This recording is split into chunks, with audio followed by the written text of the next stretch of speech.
Liu Bei was precisely such a person, cherishing the lofty ambition of restoring the Han dynasty. He claimed to be a descendant of Lu Xing, the Prince Jing of Zhongshan and son of Emperor Jing of Han, possessing royal blood. In his early years, he participated in the suppression of the Yellow Turban Rebellion and also held some local official positions, but he consistently failed to achieve significant success and remained in a state of constant wandering. At that time, he was under the protection of Liu Biao, the governor of Jing province, and was stationed in Xinya, deeply yearning for an outstanding strategist to assist him. It was at this juncture that Liu Bei heard of a young man named Zhuge Liang, known as Sleeping Dragon, who lived in seclusion in Longzhong, outside Xiangyang City. It was said that this person was erudite, knowledgeable in astronomy and geography, proficient in military strategy, and possessed extraordinary talent. Upon hearing this, Liu Bei was deeply moved, believing that this was precisely the wise and capable person he had been diligently seeking. On a cold winter day, the sky was filled with swirling goosefeather snow. Liu Bei decided to personally travel to Longzhong to visit Zhuge Liang. He took his two important generals, Guan Yu and Zhang Fei, with him. Guan Yu was loyal and courageous, while Zhang Fei was forthright and impetuous, but both harbored some doubts about this Zhuge Liang whom they had never met. The three of them braved the piercingly cold wind and the heavy snowfall, finally arriving with difficulty in Longzhong. They found a thatched cottage in a secluded and tranquil environment, isolated from the outside world. Liu Bei stepped forward and respectfully knocked on the door. A young boy opened it. Liu Bei explained his purpose, expressing his hope to meet Zhuge Liang. However, the boy informed Liu Bei that his master had gone out to visit friends and it was unknown when he would return. Upon hearing this, Liu Bei could not help but feel somewhat disappointed. Guan Yu and Zhang Fei felt even more that this Zhuge Liang was being arrogant and deliberately avoiding them, but Liu Bei believed that a man of Zhuge Liang's talent must have his own way of doing things and should not be judged by ordinary standards.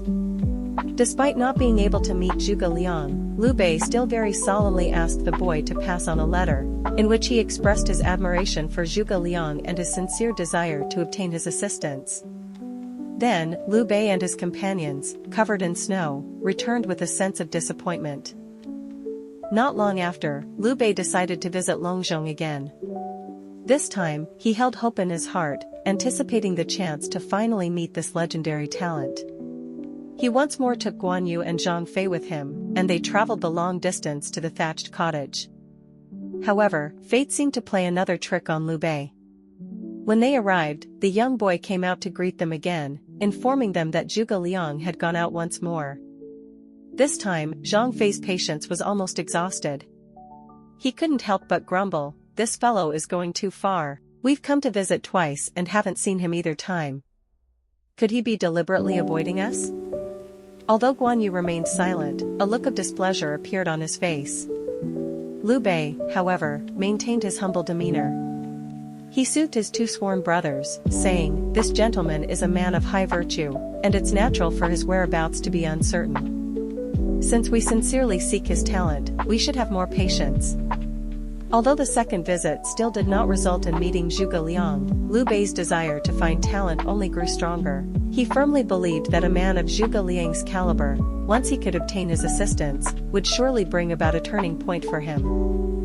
After some time, Liu Bei, having given it much thought, decided to visit Longzhong once more.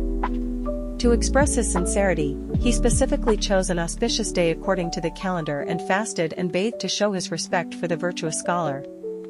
This time, when Liu Bei and his companions arrived at the thatched cottage, it was already midday. They saw that the door was closed, so they stepped forward and gently knocked. The one who opened the door was still the same young boy. The boy told them that his master was taking a nap and asked them to wait outside for a moment. Upon seeing this, Guan Yu and Zhang Fei became even more displeased. Zhang Fei even wanted to loudly wake Zhuge Liang. However, Liu Bei quickly stopped him, gesturing for them to wait quietly and not disturb the gentleman's rest. And so, Liu Bei stood respectfully on the steps outside the cottage, enduring the cold wind, and waited silently. Although Guan Yu and Zhang Fei were unwilling in their hearts, seeing Liu Bei's sincerity, they couldn't say anything more and had no choice but to wait with him. They waited until the sun was high in the sky before Zhuge Liang slowly awoke. The boy went inside to report, saying that the imperial uncle Liu Bei had come to visit. Zhuge Liang tidied his clothes and then came out to greet Liu Bei. As soon as Liu Bei saw Zhuge Liang, he immediately stepped forward and bowed deeply, earnestly seeking his advice on the affairs of the world and the strategy for restoring the Han dynasty. He recounted in detail his repeated defeats and the worries he held for the common people, expressing his sincere desire to obtain Zhuge Liang's assistance. Zhuge Liang was deeply moved by Liu Bei's sincerity. He saw Liu Bei as a benevolent ruler and also understood the suffering of the people. Therefore, he analyzed the current state of the world for Liu Bei and presented his famous Longzhong plan, outlining a strategic blueprint for Liu Bei to first take Jing province and Yi province as his base, and then to strive for control of the Central Plains. After listening to Zhuge Liang's analysis, Liu Bei's mind was opened, as if the clouds had parted to reveal the clear sky. He felt full of confidence in the future. Overjoyed, he earnestly invited Zhuge Liang to come out of seclusion and assist him. Zhuge Liang finally agreed to Liu Bei's request, deciding to leave Longzhong and work together with Liu Bei to restore the Han dynasty. The story of the 3 visits to the thatched cottage has thus been passed down through the ages, becoming a timeless and beautiful tale. It tells us that true talent is rare, and to obtain the assistance of such talent requires genuine sincerity and patience. Liu Bei's humility and respect for the worthy ultimately earned him Zhuge Liang's devoted service and laid a solid foundation for the establishment of the Shuhan regime. This story also inspires later generations that in pursuing goals and seeking help, one must show sincerity and perseverance to ultimately achieve success.